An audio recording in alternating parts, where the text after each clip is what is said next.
I'm not going to do the clap thing anymore because you made me feel Did I? stupid after that. We were like, I'm a rookie editor still. My brother did like everything. And so when we started doing these, I would like clap so that I could sync the audio and the video. And then the last one, he's like, that's the dumbest thing ever. Because watching it from like the outside perspective, it was like, why does he like? Do they think that's cool to like start it with a clap and like it looks? You're right. It's like the old, you know. What I realized is we understood why we did it, but somebody else watching it's like idiots. All right. Well, we'll get started here. Thank you guys for joining us. Episode number 11, and we have a guest today, David Weaver. Appreciate you joining us. Yes, sir. Long drive too. Oh, so. Yeah. Thank you.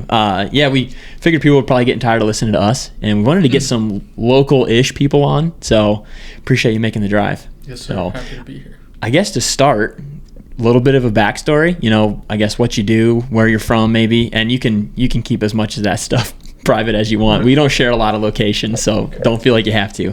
And some of your background with hunting. Okay. I'm from Northeast Ohio, below Youngstown out of Columbiana County. Tradesman at heart. That's what I started right out of high school, went to work, and something that I've learned, especially the older I get, is it's not what you know, it's who you know. Got really lucky and kind of fell into the opportunity to start guiding in my home county. So I've been doing that. This will be my 8th year, and I was fortunate enough to end up taking over as the manager for that outfitter. And now I travel from Ohio to Montana guiding elk, mule deer, whitetail, turkey, and some would title that as a dream job. So I'm very fortunate. Personal hunting success, lackadaisical, very bad, but I think I do pretty good at getting other people on some good deer and stuff. So pretty lucky though. Heck yeah, that is a dream job. Yeah, I knew you were spending a lot of time in Montana, but until we just met, I didn't realize you were guiding out there too. Yeah. So it's the same company. Same company. It's based out of Montana. Okay. We're the Ohio branch. So cool. Okay. And then we just picked up a new 40,000 acre elk ranch, and things are looking pretty fun. 40,000. That's it. That's crazy. I won't say what all we have with BLM and everything else. Sure. 40. Like I can't even like fathom what that looks like. You know, 40,000 on Onyx looks like one thing, and then when you set foot on it, like that's impossible. You could never see it all. Right. Especially with Ohio is such a small parcel state. Like, take 10 steps left, you're on your neighbors. Yeah. That's part of why we hate turkey hunting Ohio too, is because it's like turkeys roost on your property, but you know the second they fly down, they're on the next property over, and it's pretty much a morning. Call it quits. Like, yeah. Going out west for us was different because it's like you click on it and 10,000 acres to us is like unheard of. Then you get there and it's super vast and open, and it's like your idea of acreage is very different here compared to there. Yeah. Yeah, here and you scale. Got 20 guys hunting the same gobbling turkey because there's 20 parcels touching it. Oh, yeah. Yeah, and out west, like the nice thing about public land, here to a degree, but out west so much more room to roam. Like, you can literally get lost. And that's such a unheard of thing for us from Ohio, is like, you can't get lost here. You're going to walk over to Aunt Becky's backyard here in about 20 minutes if you keep going. Yeah. I had that conversation with Evan, my brother, the other day. We talked about when we went out to Montana is like, you know, we think back to Ohio and you get scared walking 200 yards into your tree stand in the morning because you heard a coyote or whatever. And it's like, you can see 5 houses at any given time from any tree stand in Ohio. And it's like, you're out there, dude, that's legitimately like vast wilderness. Yeah, you get killed. Sure. Yeah. Nobody will know. Yeah. Yeah, it's pretty hard to get lost here. Yeah, that's wild. Holy cow. Well, the outfitting thing, I was really eager to talk with you about because, and I wish we were recording earlier because we covered some cool stuff, but like our experience, I guess my experience with outfitting up until this year was just based off of kind of like word of mouth and like our specific area and like how some of the operations are run, and then just like some of the stuff we see secondhand.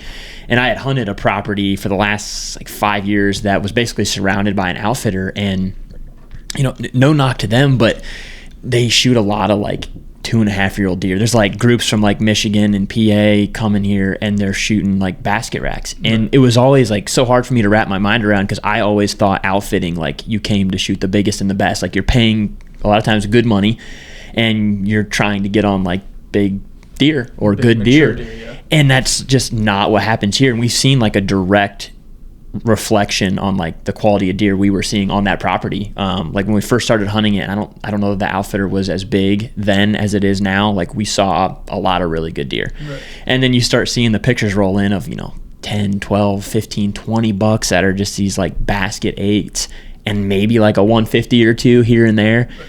And then like we just stopped seeing good deer. Mm-hmm. From looking at the outfitter you work for, and what is it? It's Latitudes Outfitting Company, and we're the Latitudes Ohio Whitetail Company branch. Okay, just from seeing your pictures and stuff, like looks like you guys kill some nice deer. So try to. Can you talk about the dynamics of that a little bit? I think it's bow only. Yeah, so that's the beauty to our operation is we're archery only, and we keep it to 20-25 clients a year. So we don't do what you're talking about. That's just essentially money. The more people, the more clients you can get for that year, then you take all your management practices off the table.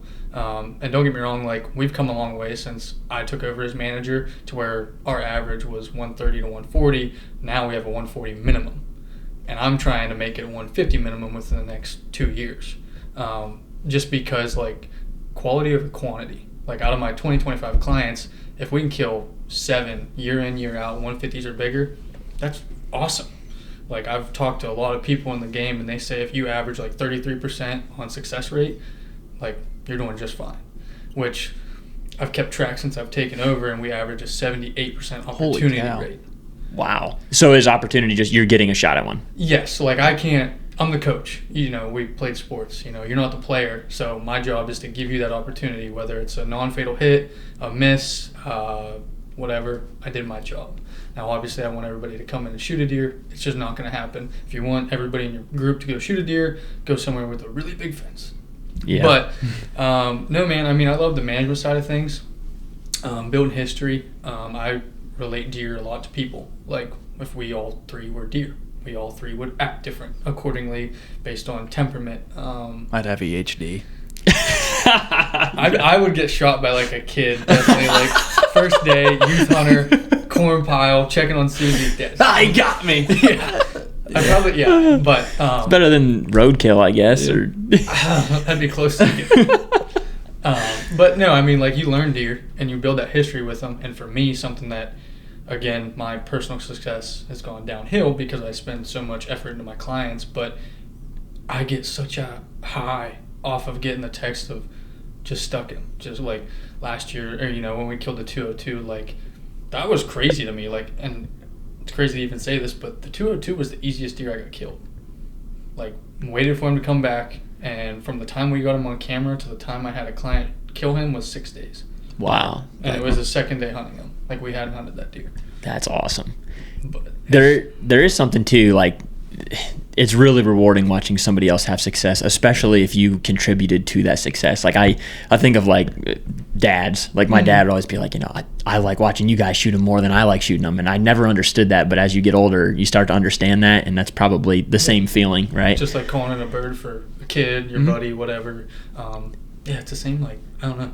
Do you get? You don't have to answer this if you don't want, but do you get like special perks of like, hey, there's a good one showing up here, you can go hunt him? Like, you get free reign of the property or anything? No, so now we've gotten the farm to the point where we do have management deer. So, like, which that's another thing we do offer is literally management hunts. It's just, hey, late season, these are the deer that made it through. Like, clients get told about our management deer.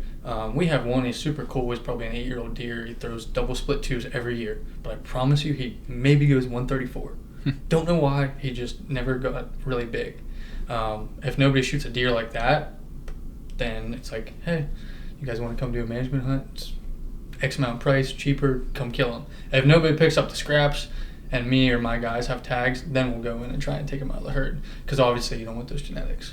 But I have not partaken in that. Gotcha. I gotcha. That is a very different perspective on the whole outfitting thing because, like, and maybe it's just us in our area, but you hear the word and it's like kind of has a negative connotation when I hear it.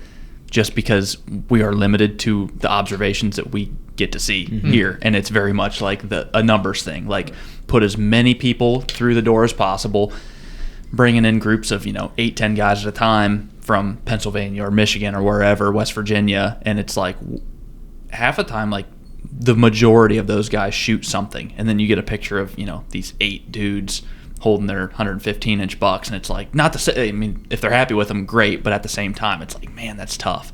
Yeah. What you're describing, if I was a neighbor to that, like, you're probably going to benefit great. I would rather have that as my neighbor than the dude who cannot let a deer get beyond 2-3 years old. Like, absolutely. And you're capping it off. You said 20, 25? 25 a year. On how many acres? Over 5,000. And that exactly. And you could grow that 25 number as you expand properties or whatever. Like, you're only taking so many deer off of so many acres, whereas like these people have probably a few hundred acres of property, but it's like, dude, you're putting, I don't know, 50 guys through there, and it's not nearly that amount of ground either. Yeah. That I'm really glad we got to talk about this, because transparently, like, I was very turned off by outfitting because of our only experience here. And after what we talked about beforehand, we did some youth turkey hunting with my nephew on an outfitter's property, and it was very similar to what you're describing. And I was like, oh, okay, if this is the case, like, I'd be all for that around here. That's great. So hopefully the majority of outfitting is still like that, because that's fantastic. Well, think about like in the backyard here. If you have 5 properties that are all hunted by 5 different groups of guys, I'd rather that be wrapped up by one outfitter. Say it's 500 acres by one outfitter that might hunt 5 guys on it a year, right, than what you have, because you have 5 groups of, say, 3 hunters that are all trying to shoot whatever they can possibly put a tag on. Is that ground leased? Yeah. So it's leased. I also manage it for the company that owns it all. It's still to this day the largest privately owned contiguous tract in all of Ohio. No kidding. Yep. That's awesome. Like, there's a stone that George Washington put his initials on the PA line. Like, there's a lot of history there. It's pretty cool. That is really cool. It'd be cool to get a picture by that stone with a 200-inch deer. I was gonna say, preferably with a dead animal. Yeah. And that's going back to what you're talking about. Like, you'd rather have one person owning all those parcels or whatever. Yeah. Like, right before I took over as manager here, what finally clicked for me was I was hunting small parcel private farms, but I had neighbor Bill over here and his 2 feeders and ladder stands. Jill over here with her feeder, and it was like, man, like, I can never get a beat on these deer. And then it finally clicked, and like, I went on a 3-year hot streak where I killed a buck. I won't say the antler size or nothing, because it really doesn't matter, but I killed a buck 3 years in a row after I learned to hunt my neighbors. Like, remove the deer out of it, learn when they're hunting it, where they're feeding. I mean, I'm not telling you to trespass or nothing, but if you can see from the road their feeder or whatever, like, hunt them and learn how to play off of them. Yeah. And once I started doing that and saving myself some money on throwing golden rain on the ground. So you were catching them basically traveling off the ground. You could hunt to their feed. Yep. Yeah. And using that to my advantage. And don't get me wrong, like, it didn't work out on every deer, but once I learned that and stopped trying to join in with the cool kids and just learn how to manipulate it, and big deer learn. Like, we run 12 feeders on 5,000 acres. All my clients get told this: you might see a feeder, but you're not going to be able to shoot it. What do? Wow. We hunt 100 to 250 yards, and for different winds and with bedding area, and that's how we kill a lot of our big deer. That's even cooler. I figured it was just straight over corn piles. No. The place we went, they encouraged and recommended crossbow only, because he felt like it would wound less deer. So almost all of their clients shoot with crossbows, and all of them are over corn piles. Well, like, the biggest thing that I learned before I took over as manager was, again, whether we were done with clients or whatever, I'd go in to fill a doe tag, help with the management in that aspect or whatever, and I'd hunt the stands that clients had hunted. And yeah, I'd see 100 deer in 3 sits, but once they all hit 50 yards, they'd all go. And it was like, oh, we're making these deer a lot smarter because there's corn 30 yards away. And these guys don't necessarily care, no knock to them or anything, but they're here to hunt, and that's all they care about. So, you're dropping someone off and they're just running through the woods to get to their stand, whether it's 50 yards or 500. They don't care if they booger up the deer and make them educated. And I think taking that stress away to where I can have someone sit back at 100 yards and watch 20 does at a feeder and then go, oh, here comes the deer I'm supposed to kill. Like, our deer are pretty calm, and we're not having guys get popped every 2 minutes. And because we're the part of Ohio I'm in, and like that farm, like, it's hellacious. Like, there's some serious terrain, and those guys, like, some of where they come from, especially down south, they're like, it's a thermal. And I'm like, oh, you're going to learn, brother. Like, you're going to learn while you're here. Learn today. But, so playing all that and just trying to keep the deer safe, less pressured, and obviously just hold more deer on the farm really was like the biggest turning point. I have a completely different outlook now. That's very insightful. Heck, if things keep going the way they're going around here, might be booking a hunt. Yeah, we're not too far off from becoming clients. I think this is more of an interview for that reason. I've got 3 spots open. Where do we sign? This is our application. Yeah. Oh man, is that book up pretty quick? Yeah, like, and it's so cool now. Like, one of my clients just texted me while I was on my way here and was like, hey man, you want to hop on a call later? And like, that's my favorite thing about it is like, and honestly why I don't ever want to walk away from the guiding side of things, because the people I've met, like if you look on a map, it's probably 20 plus states, and I learned these people. Like, I know a guy that, he was a cop in North Carolina, had a house burned down, I've been there for that. I know a guy from Michigan, he beat cancer. Like, I build really good relationships with these gentlemen, and my life story is pretty crazy in its own right. So like, being able to see the purity of when they have success, that just, oh dude, goosebumps. That's cool. Well, that says a lot about your character too, because some people probably don't care about that. They want the paycheck and the whatever, the dead deer at the end of the trail, and that's it. Well, hot take, there's not much money in guiding whitetail, just for everyone out there. I think Corey could probably vouch for that too, I would assume. Our buddy guided out in Montana, and he said it's basically all in the tips, and he's like, half the guys wouldn't even tip you. Yeah, like if you're gonna guide anything, like big game, there's more money into it, but do it out of your heart and not your wallet, because if you are in it for the money, you are in the wrong game. Yeah, I'm here to tell you. Wow. What made you want to get into that? Maybe we missed this. How'd you get set up with them? So, like, literally, it was small town Ohio. Hey, we hear an outfitter's gonna take off. Looked him up, found him, sent an email. I'll give you a call. And fast forward a year later, I finally got the phone call, and I'm like, man, I want to learn more. That was my biggest thing, was I wanted to learn more, because I had just, transitioned from hunting with my uncles and everything to now I'm 18, 19 years old hunting on my own, not doing too hot.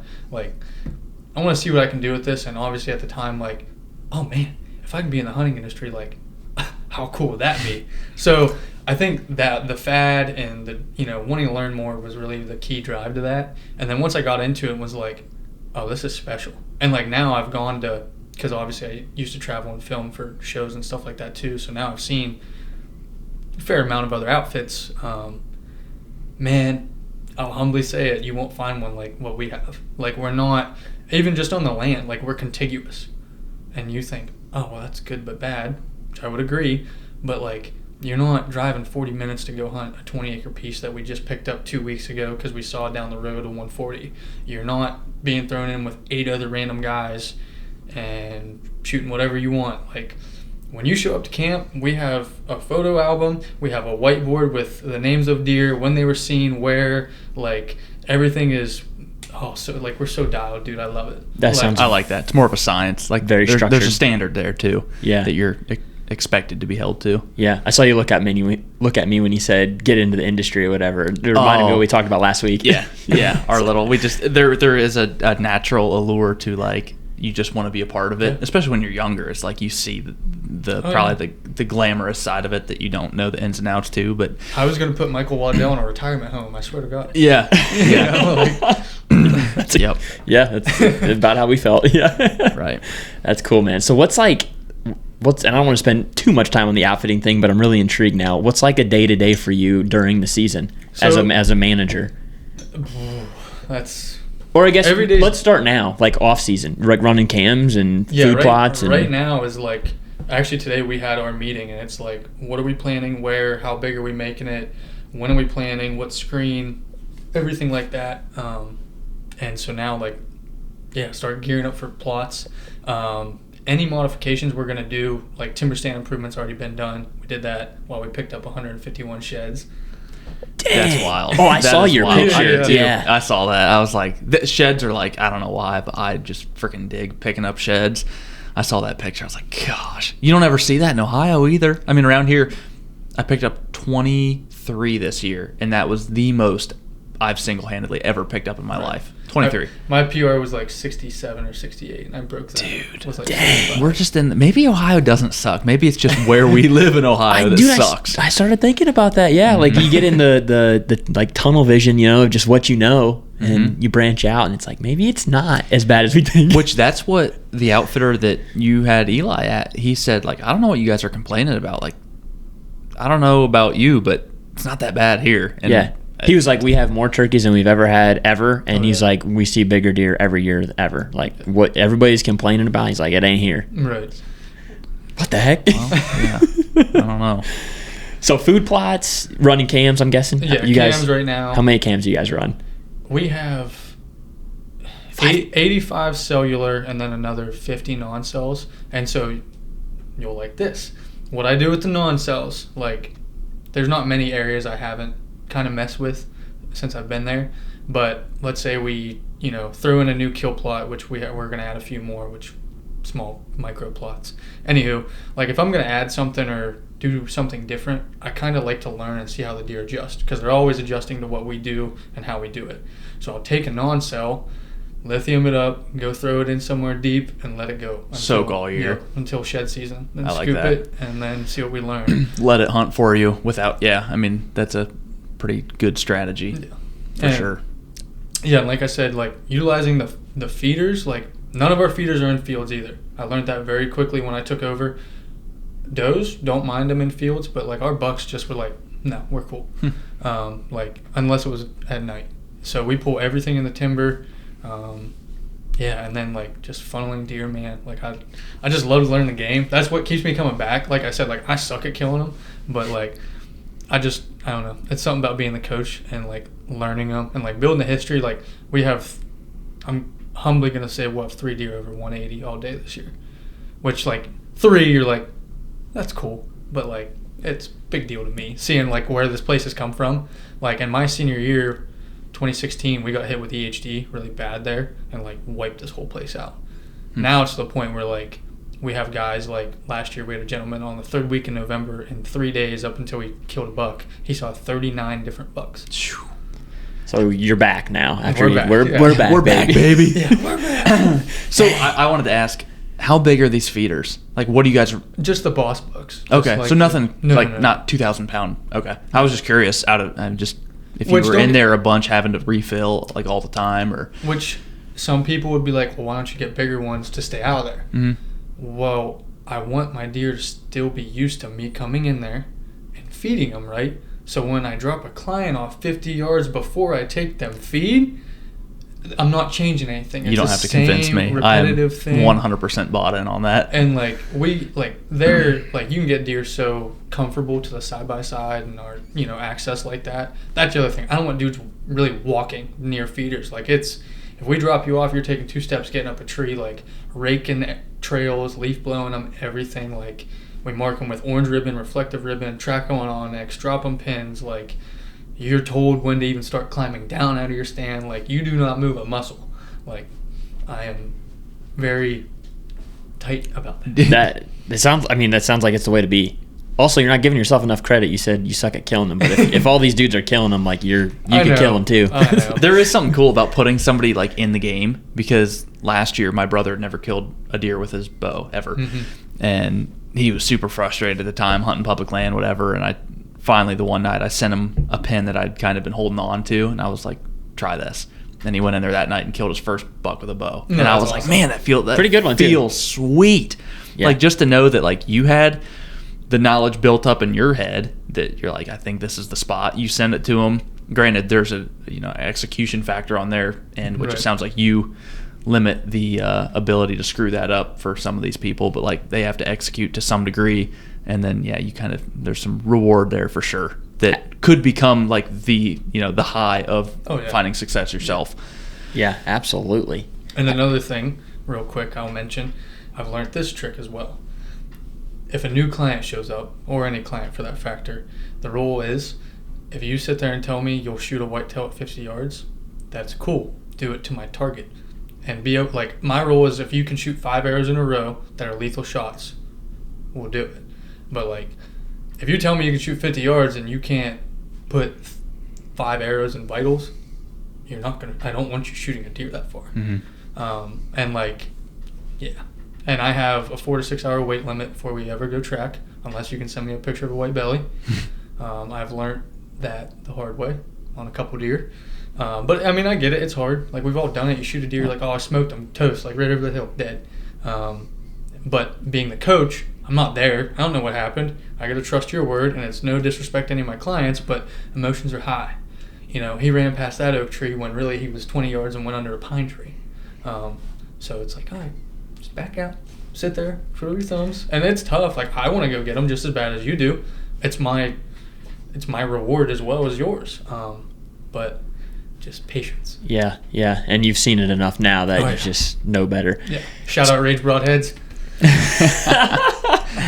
Yeah. So you probably get, I'm guessing, based off of everything you just talked about, a lot of repeat clients. Yep. They're having a good experience. You put them on deer and they're like, I'm coming back. Yep. And that's the cool thing too, is now with my guiding career, it branches out to where now I'll get, hey, I'm going to go do this hunt. Do you want to go? Hey, do you have your guide license in this state? Do you want to go? Like the client that just killed 2 Merriams with me in Montana, he just called me like last week. Hey, can I go to Oklahoma with you next year? And I'm like, yeah, man, like we'll figure it out. Like, and so it's really cool to see people want to do more stuff with me, and I'm not just see you once a week kind of thing. Yeah. And like I said, you learn, like, we're all human, but everybody's story is so different. Like, you see these guys and it's like, oh, what do you do for work? And then you learn like more about them, their families, like their dogs, whatever else it may be, and you really build a friendship over hunting, which is like something like so lost anymore. And the older I get and my handful of friends, it's like, this is what keeps us together and everything, and the purity into it, and this, like, just the happiness, that the highs and lows, really. Like, there's a lot of lows, a lot of highs, but like when you see a client that, like, I know they paid to come here, they paid for an opportunity, God looked out for them, they capitalized, this is the reward. Like, I love that. Like, last year, our first 2 days, we had 380 inches of antler on the ground. How many deer? 2. That's really good. Are you doing the math in your head? Well, I was thinking 380 inches of antler at an outfitter here would be like $4. If you carry the one, So track 7. That's awesome. Yeah, that's really cool. Like you said, getting to know people, and that's as cliche as it is. I feel like that's what hunting is supposed to be about, but it's so lost now. Like you said, I mean, people, you hear all the time, friendships are just burned over a big deer. It's like they don't even talk anymore because people do weird stuff over deer, man. It's a bad. And turkeys anymore. I mean, anything, land in general. But yeah, it's encouraging to hear you say all that. It's not totally lost. Social media has been a weird, like, it's opened a lot of doors for friendships and communication or whatever, but not like that face-to-face personal connection. And I think, like, we've lost, deer camps have become a dying thing, and the in-person check-in stations, like, we've lost a lot of the things that made hunting kind of like a community, despite social media coming kind of into the scene here. But, like, it sounds like you've been able to kind of fulfill some of that itch that I think a lot of us strongly desire to have. But yeah, I don't know. Of the 20 or 25 hunters that come through, it's archery only. How many are crossbow versus compound? I think 3 to 5, maybe. Which 3 crossbow to 5 compound?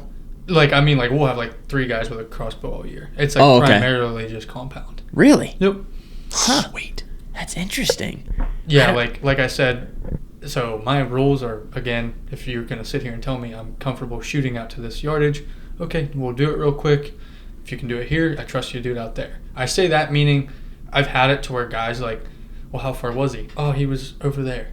And it's a 60-some yard shot, and you're like, you shot 30 yards at the lodge. What are you doing? And then I learned, like, okay, we got to start just being up front and being like, hey, man, so I just need to know how far are you comfortable shooting? Like, and there's a way to play it off, and I'll say, well, I'll put you over a field. You might have a further shot, which is the truth. But I just want to know what they're comfortable with, because I truthfully don't want someone to, the pressure in the clock. Like, by Wednesday, I've had guys that if they haven't, especially like clients that haven't come back, if by Wednesday they haven't seen or shot a buck, oh man, I wasted my time, I wasted my money, what am I doing here? And then that's when it's tough, and you learn, like, pressure, thick skin. Like, I've had comments made. I've had people shoot deer on the last day and look at me and say, well, you should have done that on Monday. Now take care of it. Like, I've seen some bad stuff from a client aspect as well. But, like, my whole job, and like I said, it's so great now with all my repeats, is we're all so comfortable with each other. Like, and I know these guys. I know what they're comfortable with. Like, I got some guys that I'll be like, hey, I got to go hang the stand, get you in the tree, and, you know, da-da-da, you got to hang out from 1 to dark, and maybe you'll kill the deer. Sweet. Other guys just can't do it. I've got other guys that they're like, can I bring my saddle? And I'm like, no, leave your saddle out. Like, we don't need that here. But, yeah, it's all about being comfortable and open with each other, because I know what I put into it. Like, I don't want to see failure, and especially when it comes to execution, like, on their end. But again, like, they put pressure on themselves. Like, we're going to talk about my slam. Like, my whole slam is like me putting pressure on myself when I shouldn't have, but I was getting caught up in it. Yeah, and it's just what happens. It's easy to, even if you have years where you don't, it's easy to fall back into it for sure. I can definitely relate to that. But that's interesting. What maybe we'll wrap up here on the outfitter thing, but what's like do you have any like crazy customer stories, or like just somebody that went off the handle, or like a sticky situation, or has it been pretty smooth sailing?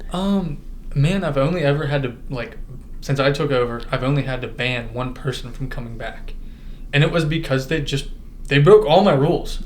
So, and the worst part is, like, this was last year, and he was a repeat. It was his second year. His first year he killed a buck, comes back with a good group of guys. Like, he came with a gentleman that's been hunting with me for 5 years, and we had a very slow week. Like, we really did. We only had one deer get shot. Like, it was warm and everything else like that. By Wednesday, starts making comments to one of my guides. They all tell me and everything. I'm like, I'll talk to him. I say something, and he's like, you know, I'm here to see deer, right? And I'm like, all right. So, and that's tough to take. Like, I'm doing my best. Like, no matter what you think, I'm doing the best that I can. I don't know what you could think. Like, I know you're spending the money, and I guess I can't really speak on it because I've never been to an outfitter and paid. But like, it's hunting. At the end of the day, there's so many other elements. It's a gamble. The weather and everything else. Like, you can't put that on you. Right. So long story short, by Friday, like, I want to put him in a stand, this one stand, and he's like, it's too thick in there. You can't see very far. And I'm like, all right, man, like, we'll put you somewhere else. So we do. The deer you're supposed to shoot walks right by that stand, 8:30 in the morning. I'm like, should have just told you. Yeah. Well, should have listened. So I talked to the owner, and I'm like, hey, man, I'm going to let him hunt Saturday. Saturdays are my only technical days off, which, fun fact, I don't get days off in season. Like, I slept in my bed one time during my guiding season last year. And I'm like, I'm going to let him hunt tomorrow morning if he wants to. Talk to him. Yeah, you know, I would like to do that. I'm like, okay, cool. My head guide, I'm like, hey, buddy, you want to stay and, like, help me take care of this in the morning? Then you can go home. I'll do that. Take him to the spot. We just had this other deer daylight, like, 2 days. Put him in there. 8 o'clock, I text him. How's it going? And I have a cell cam over a scrape 35 yards away. I've been seeing deer, and he's like, slow. I'm like, okay, whatever, you know, still being snippy.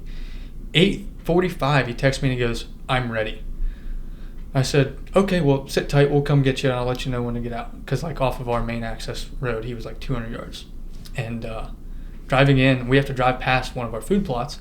We get to one end, and he's walking from the other, and I'm like, okay. He walks up to me, and he goes, this sums up my week, and he has a handful of white hair. I'm like, ugh. And I'm like, oh, what happened? And he's like, oh, I missed. And I'm like, buddy, that means you didn't miss. So he gets in the side-by-side, and my guide and I are both just like, you could tell, like, steaming. And I'm like, I want to rip his head off, but I'm professional. I got to figure this out. So I get him back to the lodge, and he's like, I'm going to start getting ready to leave. I'm like, okay, well, hang out. Like, my boss, like, wants to say bye to you, and he's just in town. He'll be back. We turn around, run right back in there, and find blood, track the blood 80 yards. And so we come out, and it turns into a big whole ordeal. My boss was in town, like, getting groceries and stuff, and he finally comes back as this guy's trying to leave, and, like, he got in my face and was like, why won't you let me leave? And I'm like, because you hit a deer. And so I show him the blood, and he's like, well, where was that? And I'm like, by the hair laying on the ground. And so long story short, we drone the deer, find the deer, still alive, drone it the next day, still alive. And he's like, I don't even care. I don't want to be here, da da da da. And I was like, well, man, I appreciate it, but you're never welcome back here.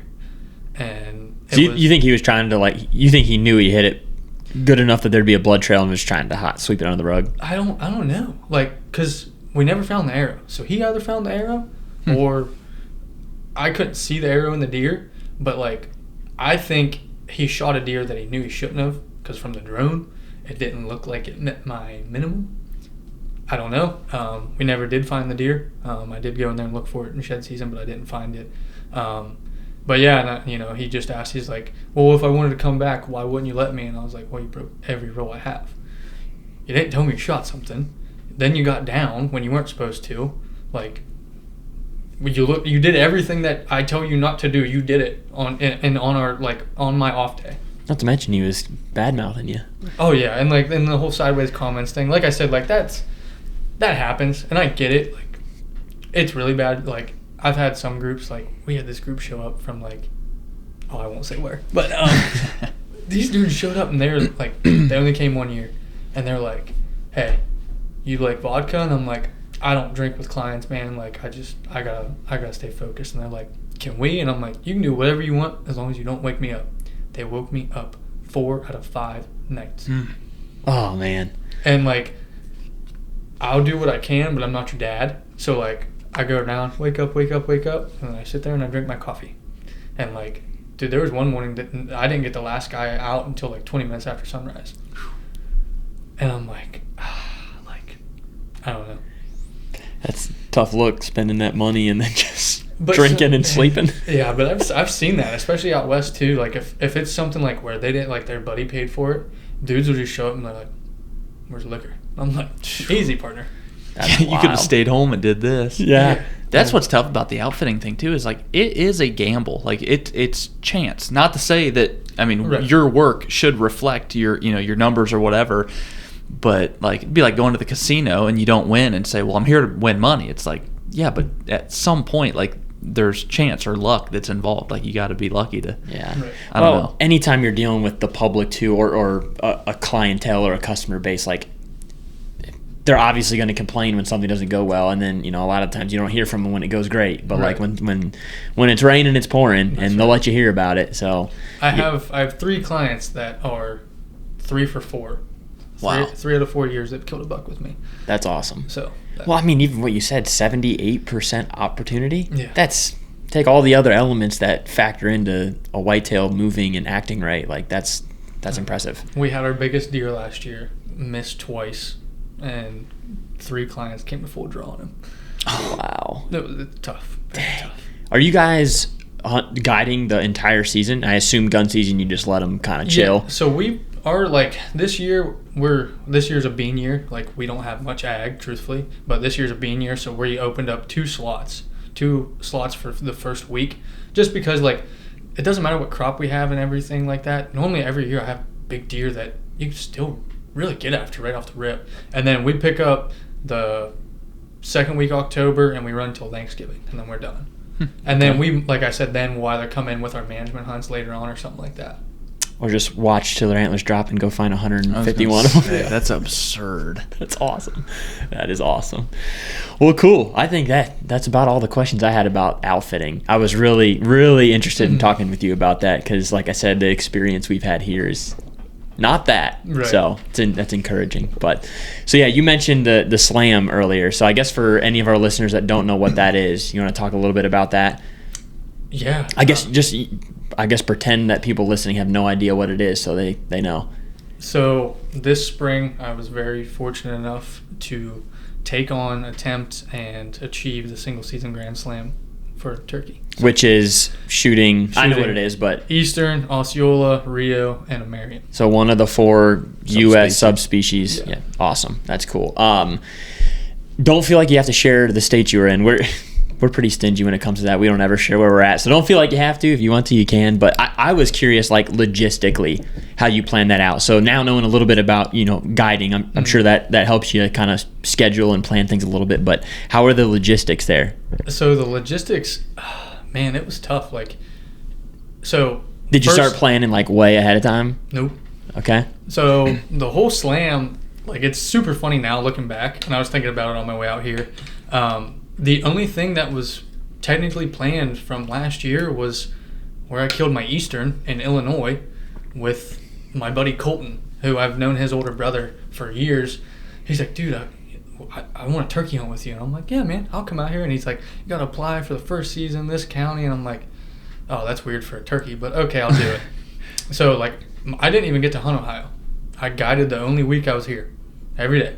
And then, yeah, that was that. But, so, backing up, a client of mine lives in Florida.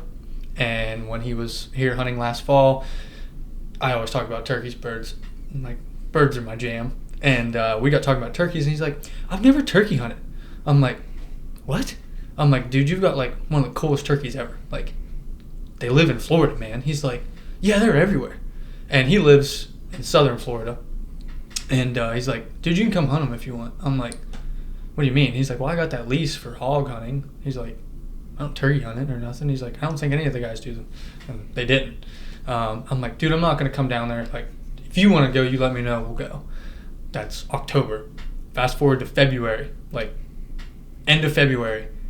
Hey, man, you going to come shoot turkey? I'm like, well, are you going to go? And he's like, yeah. He's like, when do you want to go? And I'm like, well, let me look. So I start looking. I'm like, well, how about this date? Oh, no, I can't do it then. How about this date? No, I'm out of town for work. How about this date? Let me talk to the wife. I'm like, oh, God, this ain't going to happen. So 2 days later, he calls me back, and he sends me a 3-day window. And he's like, this is the only time that I can go. And I'm like, okay. So I'm like, 2 birds, 1 stone here. Like, I have family in north of Tampa that I haven't seen in a couple of years. So I'm like, okay, so there's backup if I have no luck with him, and I can see my family.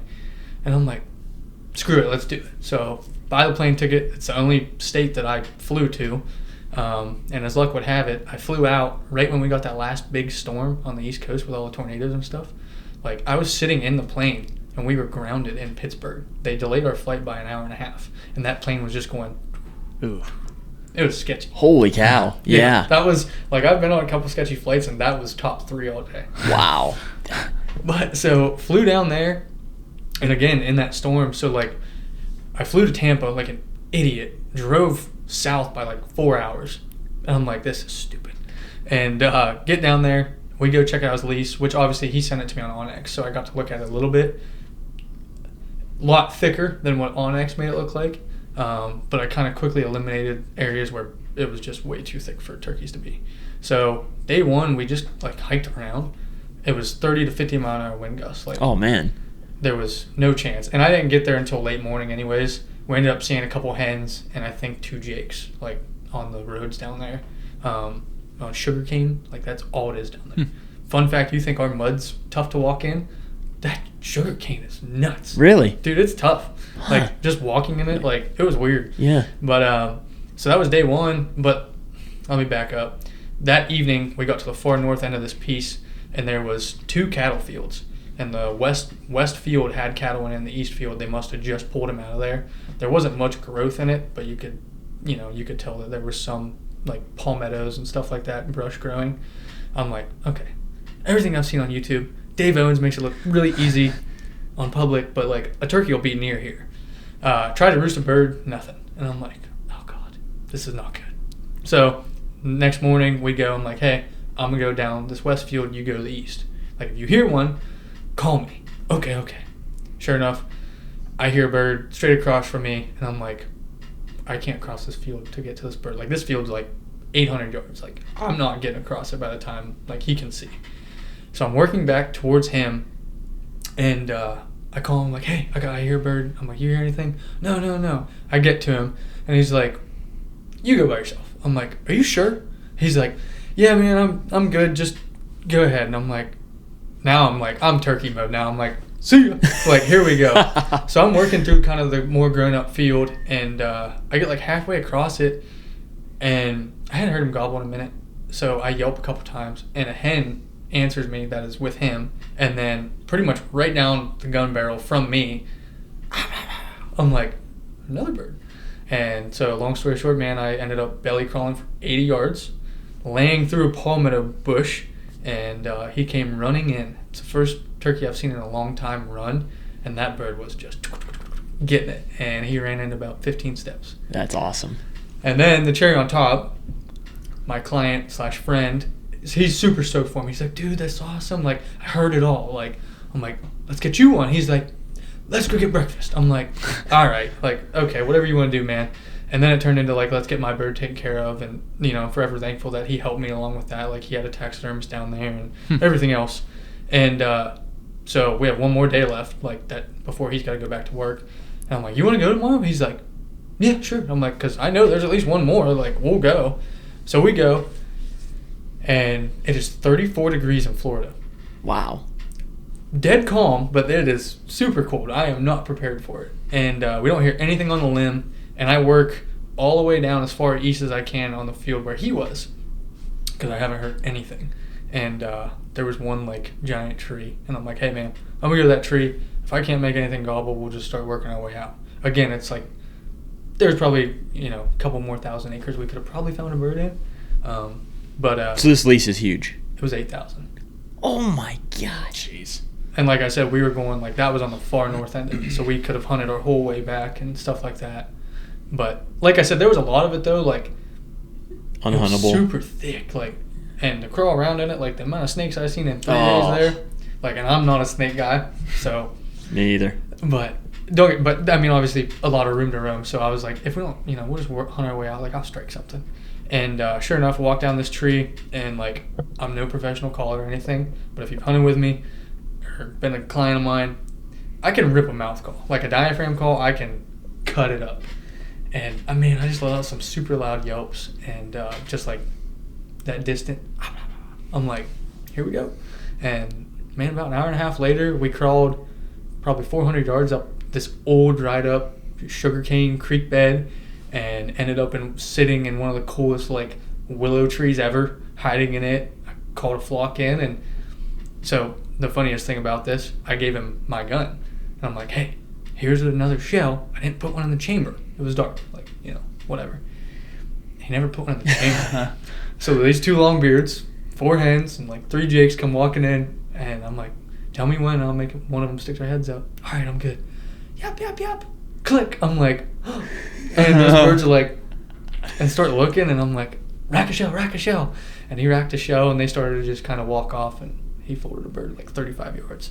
And, like, for a first, like, my Osceola was cool, because, like, it was an Osceola. And, but his, like, dude, he had, like, 1.5-inch spurs, like, 11-inch beard. I'm like, gosh. So, like, your typical Osceola. Oh, yeah. Did he get bit by the bug? The turkey hunting bug, or was it kind of like... Oh, no, now he's got property in other states, and he went and killed, like, 2 more birds by himself. Wow. Like, he called me, he's like, what do I need? I'm like, you're going to need a crow call, you got to learn how to run a pot call, and I'm like, don't get a box call. Like, you don't need a box call yet. And he's like, well, why not? I'm like, because you're going to make more noise within your pocket than when you know how to use it. It's good advice. I took mine out of my vest. Yeah. I don't ever use it, and you're right. It ends up squeaking on you anyway. Yeah. That's really cool. And it sounds like he's hooked. Oh, yeah, like, that's what he said. He's like, what are you doing next year? I'm like, I don't know yet, man. I'll be there. Yeah. He's like, I heard about this slam thing. Yeah. Exactly. Yeah. You're right, though. Earlier, we were talking about your clients that you've been outfitting for deer. Here, you said it pays to know people. There you go. Just a relationship you built, which is kudos to you. Look at forged an awesome friendship, and both got turkeys out of it. Like, that's so cool. Yeah, man. Like, it's one of those things, like, and again, going back to that guiding thing, like, I've learned the older I get, like, I'm 26 now, you either have time or you have money. Now, take that and incorporate it with hunting, right? So that's why these guys pay me. They don't have the time to go out and be a public land warrior or do their own thing, truthfully. So that's where guys like me come into play, or outfitting in general, you know, and, like, it took me a long time to really understand that and learn it, but the older I get, and, like, again, I learned these guys have 2 kids, kid going to college, or, you know, this, that, everything else, like, oh, no wonder why you gotta come see me once a year. Like, you just don't have time for it. Yeah. Like, it's life. It happens. Jake and I were just talking about that. Like, you hear, you know, all these, like, tactics online of, like, these killers, and, like, you know, I'm hunting scrapes, or I'm hunting this, and, like, those things work, but the overarching umbrella is time. Yeah. Like, being able to go, getting the slam, having the time to do it and to plan it and everything else. Like, time is such a huge factor in your hunting success, period. And you're right, people that don't have it don't knock them for going to an outfitter. Like, they want the same experience, and that may be the only option. So, or time and having access to places. Yeah. Like, a lot of those guys probably don't have somewhere to go. So, like we talked about Ohio, such a small parcel, like, and then we get a big draw from non-residents, deer hunting, turkey hunting, whatever. Like, it's very hard. Like, it's become a giant money game anymore, and that's a lot of what Midwest hunting's turned into, is who can write the bigger check, and that's why that's the direction it's going from what I see. But yeah, I mean, like, time and money, two things you never have too much of. yeah, that's a great point. It'd be nice to have a lot of both. Yeah, but yeah. that's a good point. Did you see a bunch of hogs on that lease then? I shot 2. Did you? With TSS. No like, kidding. I army crawled up on like a group of them, and he's like, have at it, and I'm like, oh, this is gonna be expensive. So what are you shooting? 20 gauge, 12 gauge? This year I ran the Franke Affinity 3 Okay. 12 gauge, and I'm that Sitka guy, dude. I had to match, so it's in the subalpine and everything. But honestly, the biggest thing that I love about that gun is the pistol grip. I never had a shotgun with a pistol grip before, and I got that gun and I'm like, stupid, I should just cut this thing off. But like, when you're set up on a bird, just being able to either have another hand really kind of free, and or you're just more stable when you have it shouldered, like, it's pretty sweet. Yeah. So I'm real happy with that gun. I always thought I'd hate a pistol grip, and Corey's 410 that my nephew used, I shot it a few times. Like, I kind of like this. Yeah. Yeah.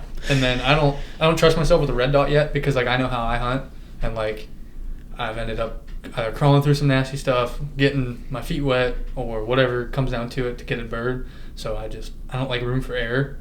I carry that into whatever hunting it is. Like, even with my clients, I try and remove room for error or rage broadheads. You don't want to know what I shot my buck with last year. Oh my, really? Yeah. You did that more so out of, like, I say the same thing about, like, Ray, whatever.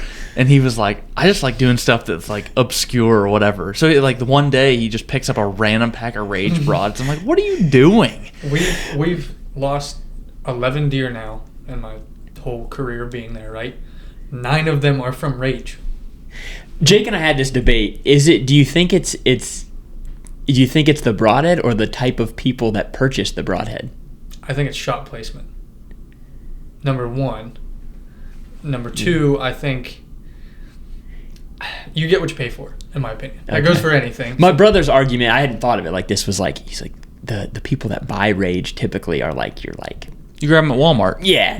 What do I need to bow hunt? I need a pack of these, whatever. Yeah. So, like, I could see those people being more lackadaisical in their shot placement. Right. He was like, it's less of probably the broadhead and more of the type of people, which, yeah, I probably won't shoot him this year, but I did it just out of, like, spite. I feel like if you took a dude who owned Iron Wills versus a guy that, grabbed a pack of Rage, like, let them have a shoot off. Like, I feel like the dude who picked up the Iron Wills is probably going to outshoot the guy with the Rage. That's a good way to put it. Because he's tuned his whole bow for it. Like, exactly. He's been shooting since end of turkey season. The guy that prototypically bought the Rage just bought it September 15th. The season opened. Yeah, the packs that it shoots like or flies like a field point. Yeah. Exactly. No, that's a good way to put it. You're probably right. And I have heard the same thing. I don't know if it was on Facebook or a YouTube video, but it was a deer processor, and he was like, the amount of deer we butcher that have a Rage stuck in them somewhere is just like out of this world. Yep, dude, it's like that. I have them banned. Like, literally, like, they're banned. Like, if you're a new client and like you're like, oh yeah, I like to book a hunt, I'm like, okay, well, these are like my rules. Sit in the tree, don't get down. Like, oh, by the way, no Rage. Like, if you need other broadheads, I will literally get you other broadheads. He's over there crossing my name out. Never mind. We have another opening. Yeah. The guy wakes up. He's like, has anybody seen my quiver? he's got it behind his back, out in the burn pile or something. I'm putting on his field points. I'm like, oh, I trust these more. Are you an expandable guy then, or a fixed guy? I go both ways. Believe it or not. Whoa. Believe it or not, I see, like, there's certain fixed broadheads that I do support. Whether it's the engineering, it comes down to engineering, what they're made out of, everything else. I hate to admit it because I think he's one of the biggest showboats in the industry. I know where you're going. Yeah. Beast broadheads, well built, right? Like, I cannot argue. I'm sure they are. Yeah. Well, I had a guy shoot him last year, and oh my god, he wouldn't make them. He wouldn't. Yeah. I feel like that dude just. Right. He's a serious enough. He's using them himself, and he's a serious hunter. Like, if you're willing to screw it onto the end of your arrow, as the guy who's not only developing and manufacturing them, but also hunting with them, like you're probably going to make them pretty decent. Yeah. Like the client shoulder punched this stud 10-pointer, and I'm like, oh, it's going to be rough. And dude, like 80 yards away, toast. Wow. And then he's like, hey, can I shoot does while I'm here? I'm like, please. And I'm like, I'll go with you. Like, I have doe tags. Like, this will be fun. And 2 does came in, and I shot one with a Grim Reaper, and he shot one with a Beast. My shot was a little bit better, but still, like, the blood, like, I was impressed. That's what I'll say. Yeah. But, like, then you see, like, your Walmart Allen broadheads, like, and rage and, you know, quality. You see the quality difference in it, and, like, it's very eye-opening. But I also think your broadhead could kind of depend on what game you're hunting. Like, God willing, I'll draw my archer antelope tag this year. I'm going to shoot an expandable. You know, it's not like they're known to have a steel shoulder blade if I were to hit it. But if I draw an elk tag, I'm probably going to take a fixed hit. Yep. You know, so I think situational. Situational. That'd be a good way to put it. I think that's a smart outlook to have. Yeah, it just depends for sure. So of your 4 subspecies, which was your favorite to chase? I feel like I know what you're gonna say, but or maybe there's not a favorite. But I was hoping he wouldn't mention which state he got his Osceola in. It was actually Georgia. Oh, he name dropped Florida. Yeah, they've worked their way north. They're migrating. Man, my favorite was probably the Merriam, just because one of my good friends was there. He's actually my dog's breeder. He used to work for me in Ohio. Now he does his own thing guiding, and he guides out of Montana. So he was out there to guide his own clients. And once the whole story comes together, like stars align type deal, and like, yeah, it was cool because he was there. Like, and yeah, stuff like that really is sentimental to me. Like, he killed his first Merriam this year too, like the day before I got there. So like I was super stoked for him. That's really cool to hear you say. Like it wasn't so much because of the turkey, although that's awesome, right? But because of the company you had, that's awesome. I had a similar experience out west this year. It was my first time chasing Merriams, and I had my dad with me, and I was like, I didn't know I wanted to experience that until like it happened. It was just like, yeah, awesome. Like I wish you could do it every day. Oh but, yeah, plain and simple. Yep, that's what, like the guys that do it by themselves all the time. Like kudos to them, but we talk about it a bunch. Like it's just not the same. It's not the same as when you can share with a buddy or a friend, a dad, a brother, whoever. Like It's just not the same experience. Try driving 19 hours to Oklahoma by yourself and then 21 to Montana. Oh man, I love my dog to death, but that brother does not drive, and that brother does not carry on a conversation. It was tough. You can talk all you want, but you're probably just getting slobber back. He slept so much. He's went through so much peanut butter on that drive. That's funny. Did he? Has he ever gone on a hunt? I've seen people, take. I don't have a dog, but like I've seen dogs that are so like obedient that they'll like sit right next to the tree while they're hunting. I feel like I could with him. Like now that he's growing out of the puppy stage. What is he? Fox Red Lab. Okay. But like I mean, for waterfowl, like even his first year, like from his first hunt and early season goose to the end of it, like completely different animal. Literally, like by the end of it, like this dude would hear a goose and be like. And you just see it, like he'd watch him with his eyes, like his marking and everything, and his obedience is so insane. And then his personality on top, like the dude, I've seen him be nothing but like a lover boy. Like we had to stay in downtown Missoula in Montana, and that dude was like, Dad, why are so many people petting me right now? But was just, sat there, smiled. Like he literally will smile. Like it's the funniest thing ever. But then like, if we're in situations like, we were driving to Oklahoma and I had to stop at a gas station, and some lady came over and like saw him and was just trying to, I don't know what she was doing, but she was pecking on my window. And he didn't bark or nothing, but you just seen his whole demeanor change to where he was like, I don't like what you're doing.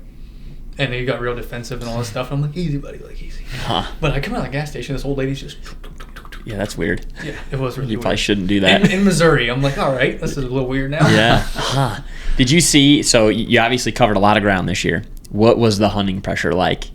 Montana, there was a lot. Was it really? Like I killed my bird on public, and so I had originally set up on 3 other birds, and someone looped around me in the dark, man, and like I called him in for him. They were like 7 yards in front of me, and they shot him. Jeez. Wow. And You were like- guiding when you weren't even guiding. Yeah, no kidding. It's in his blood. Yeah, can't do that on the public, on that piece. Huh. Dang, that's crazy. Yeah, I was curious. I figured that was going to be your answer, but I couldn't believe it this year. Like, in places where I wouldn't expect there to be a bunch of Right. pressure. And Like- it's just like, what is going on? Or the farm that I manage, like we have public around us, and like the week I was home, like it was busy. Like there was a lot of dudes going out and hunting and stuff like that. Yeah. So, Interesting. I heard somebody, what podcast was that on? Talking about like the popular fishing hole, like nobody's going to be fishing the pond with no fish in it, and like was relating that to like what we see on public lands now with hunting. It's right. like, guys know how to find the good areas with e-scouting and everything else, and like you're gonna see a bunch of people there. Period. Like I guess that's true. So it's like, where are the spots without the people though? I just feel like every spot everywhere is yeah. just packed. Yeah. Is that because there's? I don't know. I'd rather It's- hunt less turkeys with less people. Like I feel like our abilities are, not that we're like incredible, but if you give me a turkey, like we're going to be able to be in the game at least. So I'd rather have the less popular fishing hole, but it's like, where is that anymore? Yeah, that's true. We haven't found it. No. Yeah, No, but as soon as somebody finds it, then everybody else finds it. Yeah. So I don't know. Facebook. Exactly. Got it. Yep. Yeah. Yep. Yeah. That's a lot of it. Yeah. It's so crazy how like just interconnected it all is too. I ran into a guy from Montana this year when I was hunting out west, and we had roosted a bird on private, and then I got permission, and we were going to access from the public, and he was already parked on the public, so we went over and talked to him, and super nice guy, and we told him like, we have permission on the private. We were going in after the same bird, and I was like, we're going to go into the private. If you still want to go back there, go ahead. But I told him like, we hunted here yesterday. There's a barbed wire fence that runs the entire perimeter of the private. We called the bird to the fence. He would not cross it. So I'm like, you do what you want, but like, I'm just trying to help you out. Like, he's not going to cross the fence. He's like, oh yeah, if you guys are going on the private anyway, like I don't want to go there, so I'll go elsewhere. I'm like, cool. Handshake, gone. I find myself in the evening sometimes on Instagram, and I'll go to like the whatever explore page, and like I'm just going through looking at pictures and liking them or whatever, and got a message the next day, and it said, did you kill that bird on the private the next day? And I was like, what the heck? I go click it. I'm like, that's that guy. I just happened to click on a random picture on the explore page, was his, unbeknownst to me, no idea. We were talking to each other in the dark and happened to like it. He went to my page then and was like, that's that guy. And then he scrolled, that's that guy and his dad. And messaged me. I'm like, I still to this day am like, what are the odds of that? Like, that is just insane how many different people you run into, and how as many people and as big as the world is, how small it is at the same time. Like, it's just crazy. But yeah, Your algorithm was really looking out. dude, Your assigned FBI agent Yeah. was like, these two should link up. just bonkers. Like, the more I think about it, even still, I'm just like, what are the odds of that? That's So pretty weird. wild. Yeah. So Yeah, we chatted for a while, and he started talking too about just how terrible the pressure was. But he's from Montana, and he was like, we didn't see a soul hunting in Montana. Really? So it's crazy how different weeks or different areas, just some get slammed and some don't. Yeah. Probably all depends which YouTube accounts hot spotted that location. There's a famous Western hunter that has a camp right next to our ranch. I shouldn't say right next to, like 5 miles down the road. So like we kind of got tipped off by him, and he was kind of watching the public because he was turkey hunting it too. And I didn't obviously get there till pretty much the end of Montana's turkey season. And he was like, oh, good luck. He's like, those birds are going to be 5 miles deep. And he said it took him like 9 days to kill a bird. Wow. Jeez Louise. That's crazy. Was there bears out where you were there? Oh, yeah. Really? And you see any bear sign? No. Gosh. We were talking about that the other night. That's one thing that I don't know that I want to play with. And we got to figure it out Yeah. before November. Yeah. Yeah, we do. Yeah. Yeah, we're heading out there, but we don't really want to be in bear country. I'm willing to be in unison with the bears if it means shooting a bigger mule deer. But if it's not going to yield a larger mule deer to hunt where the bears are, I'd rather just go where there aren't bears. Yeah. You know what you said earlier about you would be the deer with EHD? Yeah. I feel like the bears are going to know that, They'll and smell we're just us. screwed. Yeah. They'll smell They'll smell us. it. They'll For smell sure. the fear. So we got to figure that out, because Yeah. it's like, I'm willing to take the risk, but it better be like a much better mule deer. If they see you have a bino harness with bear spray underneath, they're gonna be like, all right, they're from here, they're cool. Is that the That's protocol? The thing, man, dude. You gotta have that thing underneath. Right. If deer that can makes become sense. privy to, like, looking hunters over corn piles or tree stands or whatever, like I wish grizzlies could become accustomed to just like, I'm not messing with that guy. That guy's got bear spray, but he is pretty weak. I'll take my chances. How fast is he? He's got long legs. Yeah. So you've never seen any out there? Oh no, I have. Okay. Like I've done bear hunts and stuff like that too. It's pretty wild. Okay. Like in the Bitterroot, so like bordering Idaho on the west side of the state. Mm-hmm. Dude, that's some country. Like it is. I've never been scared like climbing up a mountain in my life. Dude, I'm not kidding. Like scared. Like going up a mountain and then you're looking across a giant canyon and you'll see in a giant wash just bears come out of the thick ponderosa pines and feeding in the green grass. On like you're on black bear hunts? Yeah. Yeah. Okay. Wow. Yeah, I don't know, man. I don't know. I like 5 years ago I'd have been like, don't worry about it. And then like the older you get, you're kind of like, I don't know that I want to play with fire. Yeah. Oh, that's like Josh that went out to, I don't know where he was, but he's like, now that I have a wife and a kid and whatever, he's like, I'm not going back. Like, that's intense. Yeah. That's pretty serious. I don't know. Yeah. We got to ponder on that a little bit more. Yeah, we got some time. But so I was gonna ask you. You said earlier that you're a bird guy. What do you think it is that, like, you got your diehard whitetail guys, you got your diehard turkey guys. I love them both. We always talk. Feels like during turkey season, I'm like, I just want a turkey hunt. Yep. Like I'd be fine if I never do want to get. Yep. Yeah. And then during deer season, I'm like, I kind of, I like deer again. What do you think it is for you? Was there like a turning point, or have you always been that way? Before Leo, my dog, like same as you. Like when it's deer season, tunnel vision, deer matter, nothing else matters. And then turkeys was always just that quick fun month of chasing them and then back to deer. But since I got Leo, and man, like I trained him myself and like with the help of Ethan guiding me. But like, dude, like I spent 98 days last year training that dog. And then like for him to pick up over 100 birds in Ohio in his first year, and like I'm hooked. Like, and now why I say I'm a bird guy is the calling. Like I've kind of grunted in and rattled in a few bucks. How many do you call in a year if you're lucky? Me, 0, really. I think I've called one buck in my entire life. Right. I can call in some like ducks every day. Yeah. Or a turkey. Like it's the interaction. Yeah. And now that I have him, like, dude, like, I could see that though. Like everybody says, I know my personality type is like, if I let myself go on something, I go 100%. Oh. So like everybody says, if you start to duck hunt, you buy a couple things and it's like you're gone. Like you're gonna jump in, and I know that's how I'd be. So I could see that, especially if you got a dog. Like there's an input there. Like you've spent some time with that dog, and like you've spent money, time, whatever. The it's bond. Like, yeah, I mean, I could see. Absolutely. But the nicest thing about it, and I'm gonna try and keep it this way, is it's such a good breakup from whitetail guiding. Like it's stressful nonstop. Like go to sleep, check and sell cams. Wake up, check and sell cams. Like also you're going to bed, client pending, like 9 to midnight, depending on how that shakes out, and you're up at 3 a.m. First one up, and you do that 5 days a week for 7 weeks. Like it sucks. By the end of it, you're like, oh my god, why did I do this? But like then you turn around, and you're like, well, I saw like 20 geese in that cornfield I got permission for.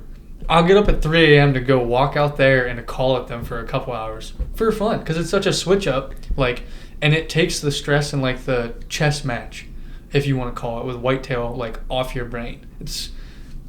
I won't say it's like not as serious as whitetail, because it definitely is. And like my mentor that got me into it, like ex-military, like he preached to me, and now I carry this into everything. Scout, hunt. Like don't just, I gotta go hunt. Like put the time in scouting for the one good hunt. Like last year we hit a 3 and a 4 man limit, which is over like 100 birds in 2 days, just because I did more scouting than I did hunting.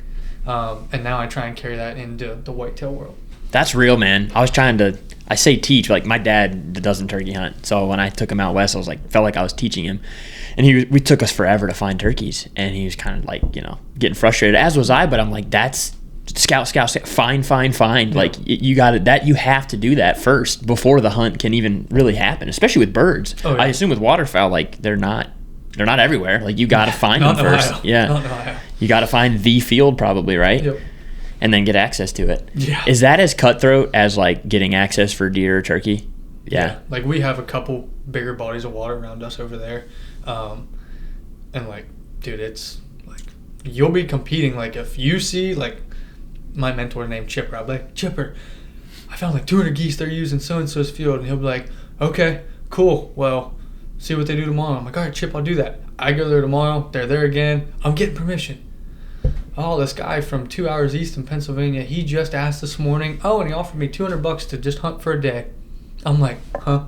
Like, dude, it's tough. Like, so, and like, the only nice thing would be like with waterfowl, like, and I did it last year. I didn't take my dog on it, but like, same thing was literally like, I'm driving down this farmhouse to ask to hunt, and these guys are coming out, and they just got permission, and I'm like, and they were cool enough. They're like, you the guy we saw looking at the geese? I'm like, yeah. And they're like, we're hunting it tomorrow. You can come if you have the right gear. And I'm like, I hope I do. And I did go, and they're cool, and like, now we talk, and like, now it's about expanding. So now, like, you know, I have like my couple buddies back home, like, we all scout. Now it's like, oh, I got these PA guys. My mentor, that dude would drive from Ohio to Canada in a day and scout for birds if he could. Like, so now it's just a giant scout party, and whoever finds the right spot and gets permission for it, hey, let's go hunt here. That's cool. And that's the nice thing about it. Like, with whitetail or even turkey, like, it's not going to be that way. Yeah. No. So you said that if you have the right gear, what would be the equivalent of something like a rage broadhead that a waterfowl hunter could pull out that they'd be like, really, dude? A pack of rages. What would that be? Maybe like dove loads, I guess. Like, trying to shoot geese with like, or trap loads, whatever. Okay. No, I'm making a mental note if I geese hunt with someone. No dove loads. They were more or less like talking about like, you know, hunting them in a field, like, normally you need a layout blind. Oh, okay. Like, I thought you meant they were like trying to see if you were like legit or not. Yeah. Okay. And, well, then they like found out kind of what I do, and like, same thing, looked me up on Instagram and everything, and they're like, think you can get us a deal on Sitka? And I'm like, no. Like, and I'm like, I hate that part about this. Yeah. There's a lot of that too. Well, to kind of wrap it up here, I wanted to ask you about your video and photography side of things. You take some freaking sweet pictures. Is that still like front and center, like you love doing that, or has that kind of been put to the back burner with the guiding a little bit? The pictures are more or less like, I still do work with some companies and everything like that, but definitely got away from the videoing side. Like, truthfully, whitetail, like, it cost me a couple of deer trying to get them on camera, and then that burnt me out there. And then what really burnt me out was the traveling for shows, and seeing like how much people do put into it for production, and using like dead animals as just rage broadheads killed this deer when they actually shot it with, you know, muzzy or something. Like, we just talked about that. Yeah. So that really opened my eyes, but now really, like, I enjoy the cool pictures for myself, like, more than anything. Like, I guess having that eye and the creativity to it, capturing memories too. Again, like my clients, like, they show up, I want them to kill a giant deer, I want to take cool pictures for them. Like, then I always take a goofy picture with them just so they have it, and it's just for the memory bank, really. Yep, that's awesome to hear.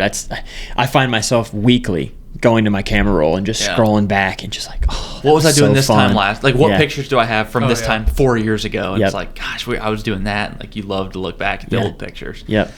It's like with Instagram too. I was like, for a while there, I was like posting a lot of the stuff I killed, and then for a while I didn't, and then I started to again. It's like, it's like a modern day photo album. You know, they go back and be like, oh my gosh, that was 5 years ago. Like, that was such a good time. Like, there's something about that. I can't imagine just like shooting a turkey and just throwing it over my shoulder and going to my truck and not. I would think I would forget about it forever. Right. If I didn't have a picture of it, I'd be like, did that happen?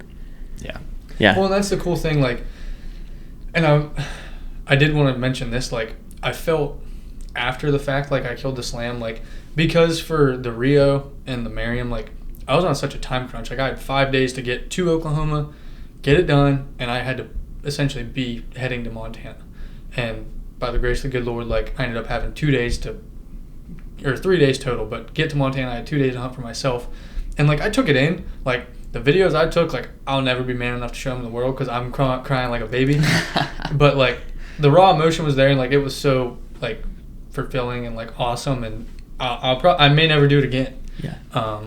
So like I took it in, but like I didn't value it enough until it was after, and like the smoke settled, and like Cameron, my guide in Ohio, like we're driving back, and I'm like, oh, it's over. Like, season's over. I'm done. I have to go to work. And then I'm like, dude, you did a slam in a year for a kid from Ohio. Oh wait, who paid for it? The kid from Ohio. Like like don't get me wrong. Like I would be really cool if I was influencer and I didn't have to pay for it all. But like a lot of money. Like that was my truck. That was I had to figure out my sleeping arrangements. Like Oklahoma and stuff like that. Like I slept in my truck. Like so it's a lot of peanut butter too. A lot of peanut butter. a lot of peanut butter. For people listening that don't, I guess, understand like the weight of that, the slam is a big deal. To do it in a year is like incredible. That's no small feat. So right. yeah, that for anyone that doesn't understand, I guess, the significance of that, that's really cool. No, it's like I wish my schedule would allow me for more time to do stuff with people back home, like and hunt with like my mentors, like my one uncle like that got me into hunting. Like we got to go one day.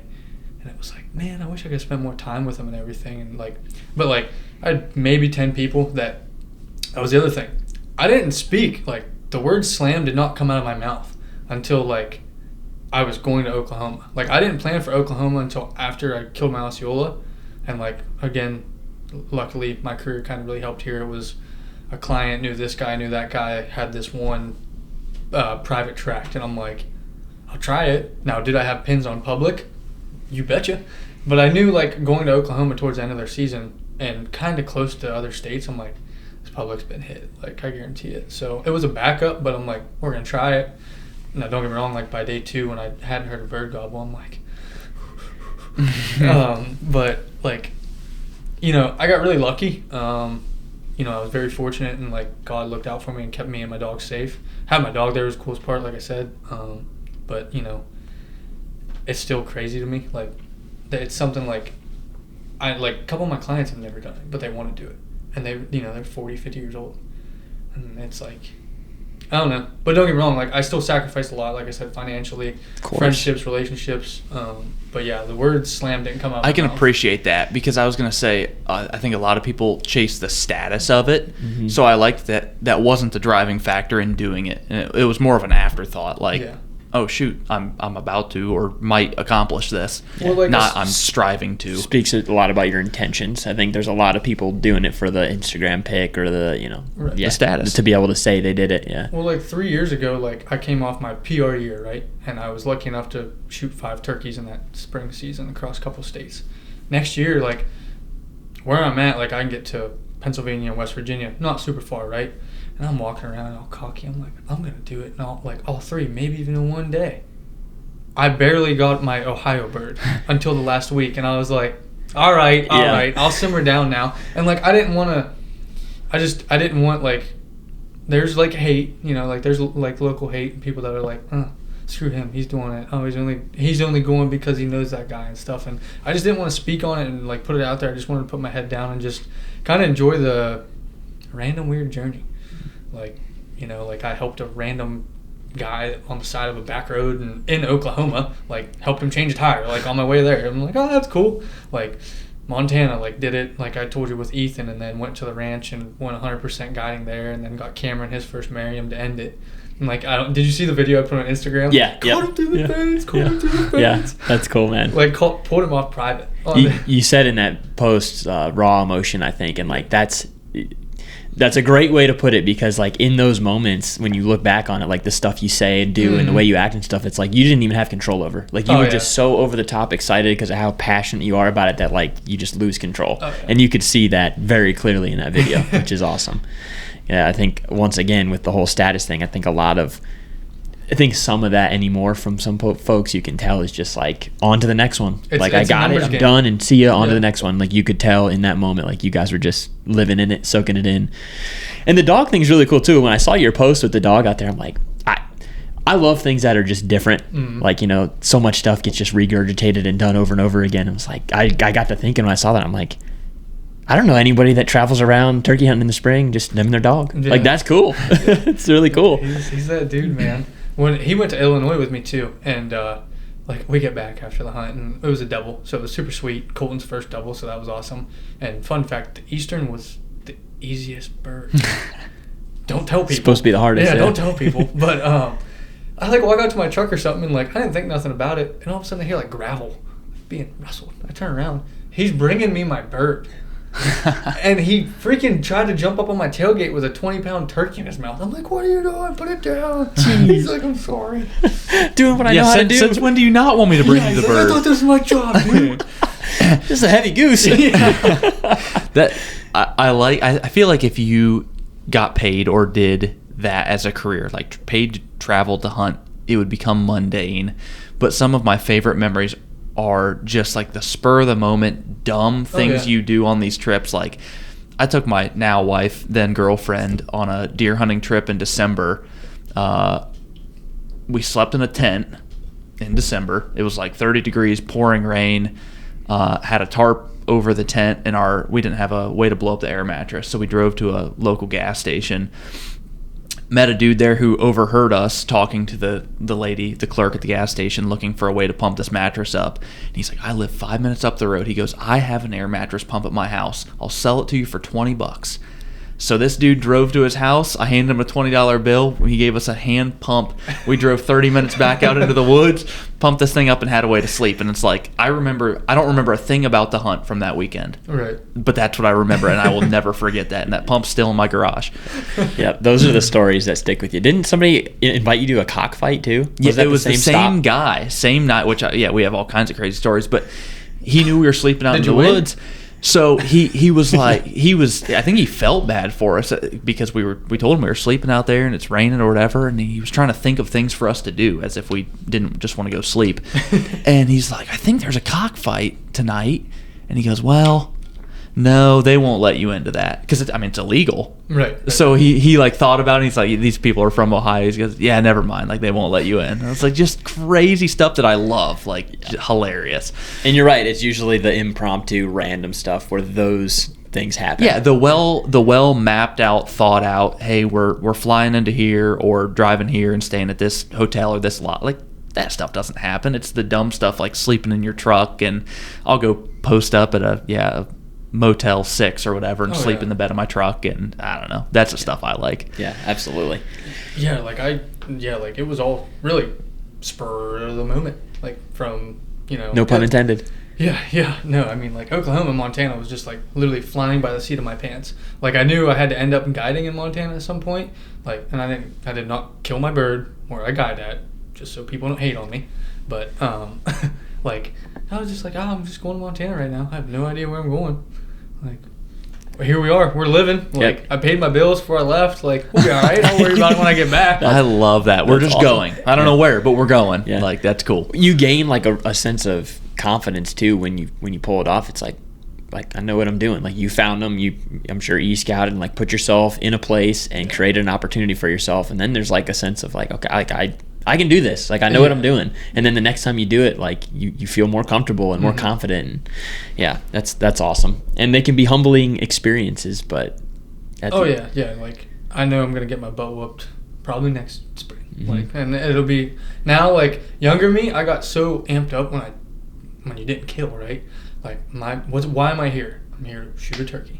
And like when I was younger, I get so mad and like that I couldn't do it. Like I don't know if that was a pride or whatever, but like younger me was real bad at that. Like I took it to heart. Like I would be just upset, mad, like stupid, dumb, I suck, da da da da. But now I'm like I even tell clients, and now this is bad with clients, but I'm like, we tried, man. Did you have fun? Like, we had a fun walk. Like you look at my watch, it's like, oh, we walked 8.3 miles. How fun was that? Yeah. You're like, yeah. But trying to enjoy that and like seeing God's country.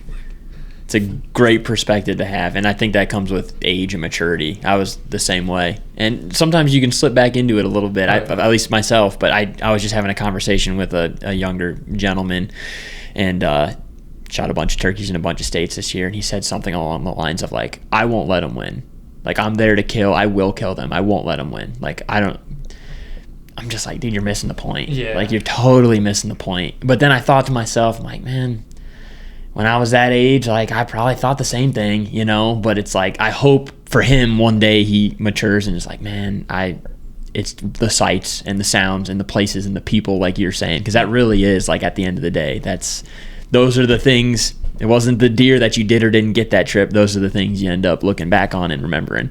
Right, and like that's why I still guide, because no matter how I try and draw it up as the coach, you think it goes like the way it's supposed to? Normally, no. Like they're wild animals in the wild. Like you can plan for them to zig and they're gonna zag, and that's what keeps me coming back for more. Especially with turkeys, like. Man, you're like, oh, I watched him do this for the whole last week. He'll be here by 8 o'clock.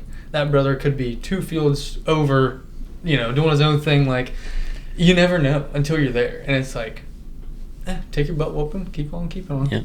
You're the first person I've ever heard that's a guide, related to being a coach. That's cool. That's an interesting correlation. I mean, it is, I guess, in a way, but I like that. I'm here to win, but I'm not in the game. Yeah. I just draw up the plays. And sometimes your players suck, and there's not much you can do. I try and trade them all the time, but there's really no market for trading them. All right, I know I said last thing. I saw a bunch of your Instagram posts with your turkey hunts from this year after the fact with a feather. Do you keep that or do anything cool with that? So I started doing it 4 or 5 years ago, but every bird, normally a feather falls out, whatever. And for like one of my birds, I just took a picture like that. And I'm like, oh, dude, that's okay. I can roll with this. So I take the stones, and now I put all the stones in a jar, and then I normally either drill on the top and I'll stick the feather in it. That's cool. And like just... Yeah, that's cool. I started doing the feather thing this year too, and I stole Dave Owen's thing. We were smoking the cigars, but we'd get black and mild, so we had the wood tips, I'd keep the wood tip, and I'd write a little like blip on a little note and tie it to it, like the date, where it was, and like a little story about what happened. And then I have a box where I'd keep all those cigar ends, and like you open the box, and it just smells awesome.